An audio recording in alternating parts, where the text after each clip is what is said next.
আসসালামু আলাইকুম সবাইকে।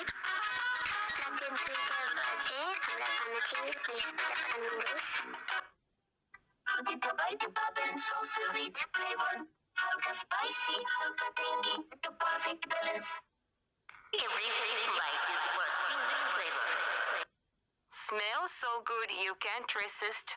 Crispy আর saucy এই কম্বিনেশনটা এমন খেতে খেতে মনে হবে আরেকটু নিশ্চয়ই নিলেবাক হতে গিয়ে। কিছু বেসিক উপকরণ দিয়ে ঝামেলা ছাড়া রাতের খিদা নিবারণের জন্য সুন্দর একটা রেসিপি তৈরি করে নিলাম। আমরা 3জনে মিলে খাচ্ছিলাম, প্রায় রাতের 2টা বাজে তখন। মেহেদি দিলাম, তারপরে মেহেদি দিতে দিতে খিদা লেগে গেল, তারপর ভাবলাম কিছু নতুন বানাই। এই যে 3জনে হাতে মেহেদি দিয়েছি, লাস্টে আমি তো আমার মেহেদি গুলা ফ্লেক্স করতেছিলাম, ভালোই লাগছিল।